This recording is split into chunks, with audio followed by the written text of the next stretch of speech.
In this video, we are going to learn how to multiply fractions. Specifically, we'll learn about problems that involve multiplying a fraction and a whole number, and problems that involve multiplying a fraction with another fraction. A friendly reminder, oftentimes the word of indicates multiplication. Just pay attention to the context. So here's an example. 3/4 of 44 is the same thing as 3/4 times 44. Keep that in mind when we're reading word problems. First, let's try multiplying a fraction by a whole number. In this problem, we have 3/4 of 44, which means 3/4 times 44. And if we look at this little blurb in the pink box, it says we need to write whole numbers as fractions first. And the way we do that is the whole number becomes the numerator and 1 will be the denominator. So we don't change anything about 3/4, but 44 is going to be written as a fraction, 44 over 1. Now it's a fraction, and now we can begin the process of multiplying. So the next step is to simplify diagonally. That means I'm going to be looking at my diagonal pairs and seeing if they can be simplified. So I'm going to look at 44 and 4, and I'm going to ask myself, is there any number that can go evenly into both 44 and 4? If there is, what is it? So I know that 4 can go evenly into both 4 and 44. 44 divided by 4 is 11, and 4 divided by 4 is 1. So I have simplified that diagonal pair. Now I need to look at my other diagonal pair. I have 3 and 1, and I need to ask myself the same question.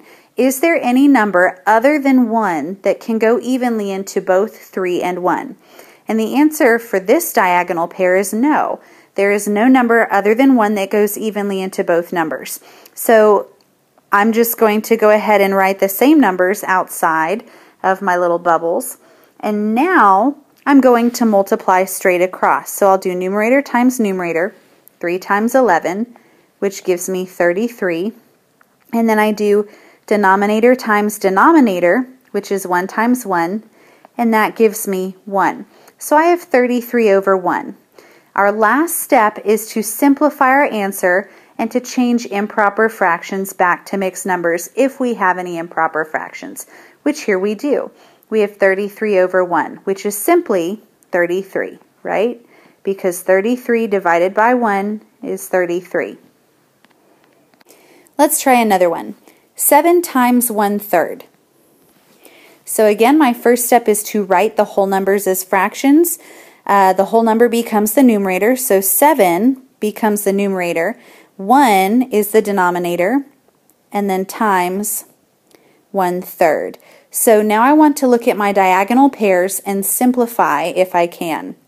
So my first diagonal pair is 1 and 1, and 1 does go into 1 evenly, but it goes in 1 time, so nothing's going to change. So that will still be a 1, this will still be a 1. Now I'm going to look at 7 and 3, and I'm going to ask myself, is there any number that can go evenly into both 7 and 3? And the answer is no. So I'm just going to write 7 and 3 on the outside of those little bubbles. And now we multiply straight across, numerator times numerator. So I have 7 times 1, which is 7. And then we do denominator times denominator, 1 times 3, which is 3. So this is not our final answer because we have to simplify and change improper fractions back to mixed numbers. This is an improper fraction because the numerator is greater than the denominator. So I need to do 7 divided by 3 to see what my mixed number is going to be. So I get 2 with a remainder of 1. That means our mixed number is 2 and 1/3. And that, my friends, is our final answer. Now let's try multiplying a fraction by a fraction. It sounds like it would be harder, but it's actually easier because there are less steps. Both numbers are already in fraction form, so we just move ahead. We're going to simplify diagonally. So let's look at our diagonal pairs. I have 5 and 3. Is there anything that goes evenly into both 5 and 3 other than 1? No. So those numbers stay the same. And now we look at our other numbers, 2 and 6.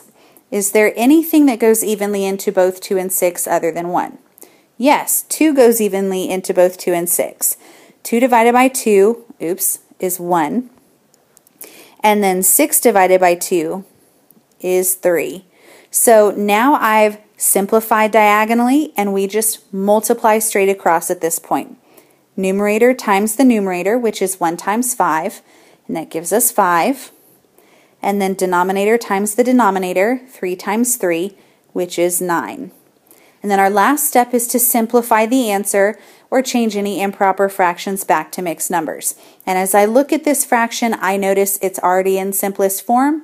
It's not an improper fraction, so we are done with this problem. For this problem, I want you to do this on your own, and we're going to check in class. However, I am going to help you set it up. Remember that of means to multiply. So this problem is 1/5 times 3/7. Go through the steps that are outlined in the pink box. Make sure that you are doing everything step by step, not skipping anything, and then we will check this in class.